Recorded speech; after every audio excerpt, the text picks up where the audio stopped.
Good morning, student. I am Ravi Kumar Kanojia, teacher of Study Hall Education Foundation, teaches you mathematics of NIS Board secondary section.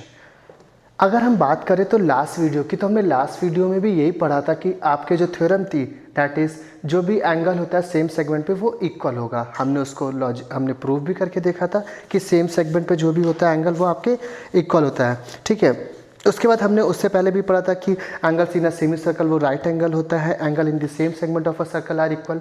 आज हम लोग बस उसी का थोड़ा सा आगे बढ़ते हैं, जो कि मैंने आपको बताया था कि आपने एंगल इन अ सर्कल पढ़ लिया था, लेकिन हम साइक्लिक क्वाड्रिलेटरल, मैंने कहा था आपको जब नेक्स्ट क्लास होगी जब हम लोग साइक्लिक क्वाड्रिलेटरल आएंगे तो हम आपको बताएंगे कि होता क्या है ना। साइक्लिक क्वाड्रिलेटरल होता क्या है? एक ऐसा क्वाड्रिलेटरल जिसके 4 पॉइंट्स सर्कल से पास होके जाते हैं, that is a quadrilateral is said to be a cyclic quadrilateral if there is a circle passing through all its 4 points. एक क्वाड्रिलेटरल को तब हम लोग कह सकते हैं जब उसके चारों पॉइंट एक सर्कल उससे पास होकर के जाता है, तो हम लोग उस क्वाड्रिलेटरल को बोलते हैं साइक्लिक क्वाड्रिलेटरल। ठीक है, इसका नाम ऐसी ABCD। Now this is the last theorem of this chapter, angles in a circle and a cyclic quadrilateral.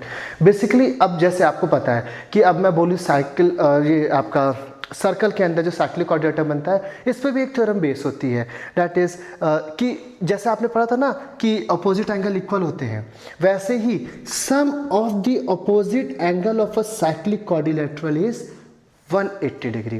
Theorem is saying that कि सम ऑफ द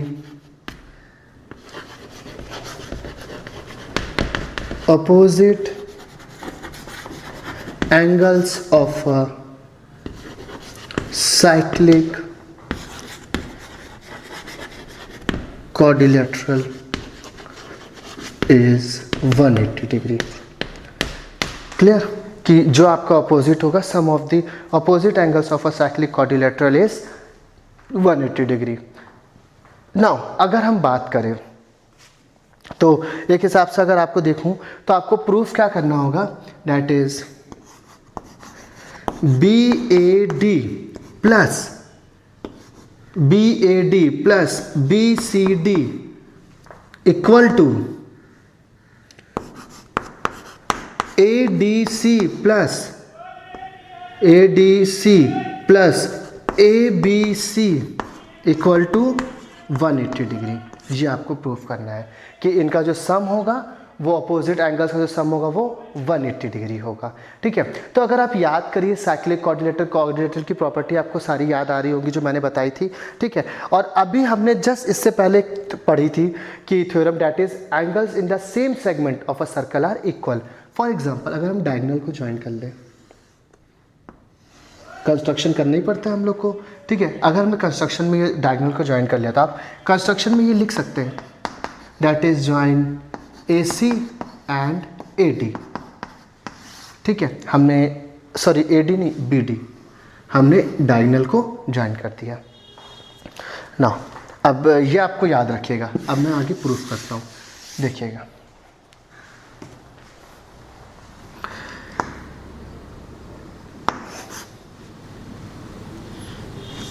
अगर आपको ध्यान से देख रहे होंगे तो आप ये भी देख सकते हैं BDC और BDC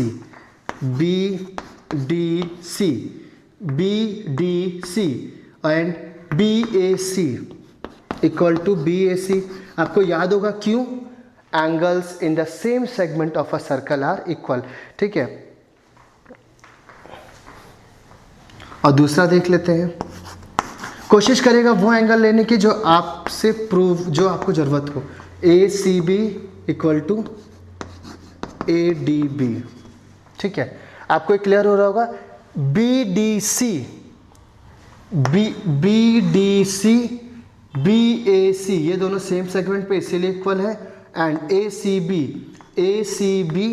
एंड ADB ये भी सेम सेगमेंट पे है। ठीक है, now angles in the same segment. अब आपको क्या है कि आपको एक तरह से यही प्रूफ करना था BDC। ठीक है, ये आपको उसके बाद अब नेक्स्ट अगर आप एक चीज़ और बात करें कि अगर इन लोग का हम लोग ऐसे लिख लेते हैं ACB ACB plus angle BAC। अब आप ध्यान से देखिएगा, ACB प्लस BAC ये इक्वल टू, ये किसके इक्वल होगा?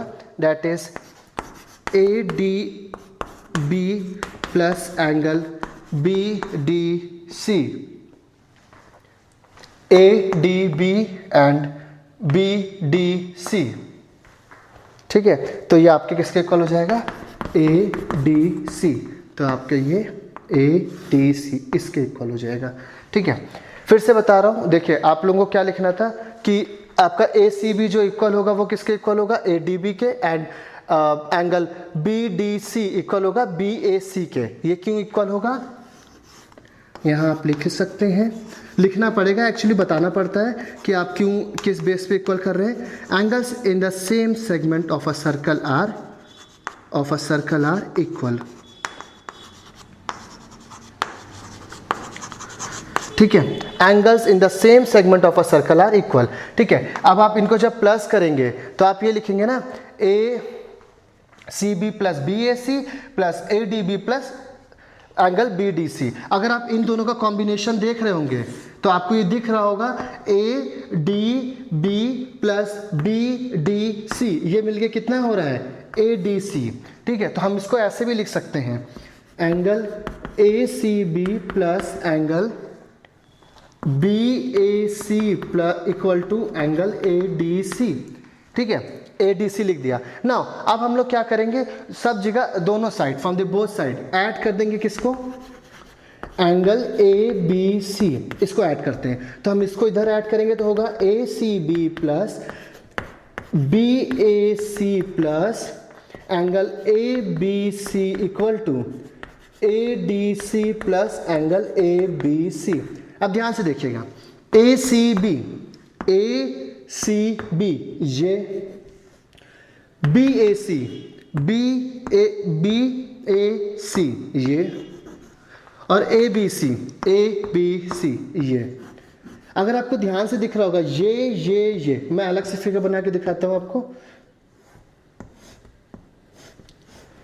ये तीनों एंगल आपको दिख रहे होंगे। तो ये तीनों एंगल ये ट्रायंगल के अंदर बन रहे हैं। तो ऑब्वियस सी बात, अगर आपको याद होगा, sum of the angles of a triangle is 180 degree.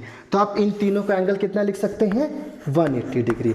जब आपने 180 डिग्री लिख दिया तो ये as it is ADC plus ABC। अब आप देख लीजिए, ADC ये, ABC ये दोनों का सम कितना हो रहा है? 180 डिग्री। मतलब sum of the opposite angles of a cyclic quadrilateral is 180 degree, ठीक है। इस पे हम लोग एक क्वेश्चन भी कर लेते हैं तो आपको और इजी से समझ में आ जाएगा। सबसे पहले आपको सेम सेगमेंट पे इसको इक्वल करना होगा, फिर आपको एंगल दोनों को ऐड करना था, एंगल ABC दोनों साइड, और लास्ट जो था वो आपको प्रूविंग में सब निकलना था। जैसे आप बोर्ड में सबसे ज़्यादा इंपॉर्टेंट क्वेश्चन एक आता है, दैट इज ABCD। मैं पहले डायग्राम बना दूं, ठीक है। Question is saying ABCD is a cyclic parallelogram, show that it is a rectangle. एक दैट इज ABCD। उन्होंने बोला कि आपका ये जो है एक ABCD, ये इन्होंने बोला एक साइक्लिक पैरेललोग्राम है, ठीक है। और इसको आपको क्या शो करना है कि show that it is a rectangle. Rectangle में अगर आप एक एंगल 90 डिग्री प्रूफ कर देते हैं तो वो आपकी जो फिगर होगी 4 sided that is close figure, वो आपकी रेक्टेंगल हो जाती है। आपको पता है ये इन्होंने खुद बोला कि एक साइक्लिक क्वाड्रिलेटरल है, तो ये क्लियर है। Angle A plus angle C equal to 180 degree and angle D plus angle B equal to 180 degree. आपको याद होगा मैंने अभी बताया था कि सम जो होता है अपोजिट साइक्लिक क्वाड्रिलेटरल वो इक्वल होता है। और आपको ये भी पता है क्योंकि ये पैरेललोग्राम है तो इसके अपोजिट एंगल भी इक्वल होंगे, that is angle A equal to angle C, angle D equal to angle B। आपको ये भी क्लियर होगा ना। अब जब आपको पता है तो हम एंगल, क्योंकि ये इसके इक्वल है तो हम यहाँ पे एंगल C रख सकते हैं। आपको क्लियर होगा ना, यहाँ पे 1 डाल दीजिए तो यहाँ लिख सकते हैं फ्रॉम 1, ठीक है, क्लियर। कि आपको पता है ये अपोजिट एंगल इक्वल होते हैं ना। अब ये हो जाएगा 2 angle C equal to 180 degree और angle C equal to 90 degree, और ये 90 डिग्री प्रूफ हो गया तो आपको पता है कि ABCD क्या हो जाएगा, वो एक रेक्टेंगल हो जाएगा। ठीक है, ऐसे आपके बहुत सारे बुक में क्वेश्चंस दे रखे हैं, जो कि इसमें एक क्वेश्चन बोर्ड का बहुत इंपॉर्टेंट क्वेश्चन है साइक्लिक क्वाड्रिलेटरल का। बस आप एक बार सारी थ्योरम को रिवाइज करिएगा, जितने भी वीडियोस इस चैप्टर के उसको एक बार देखिएगा, एंड उसके बाद index question and terminal exercise करिएगा। ठीक है, बोर्ड में इससे क्वेश्चन सिर्फ 1-2 ही आते हैं, एंड थ्योरम बहुत इंपॉर्टेंट है, क्योंकि थ्योरम आपके लिए बहुत प्रूविंग के लिए आती है। ठीक है, तो थ्योरम जैसे मैंने प्रूव करी है वैसे ही आप स्टेप बाय स्टेप करिएगा, एंड जितने भी मैंने क्वेश्चन आपको कराए हैं एक बार उसको जरूर देखिएगा। अब हम लोग नेक्स्ट क्लास में नेक्स्ट चैप्टर के साथ आते हैं। Thank you class.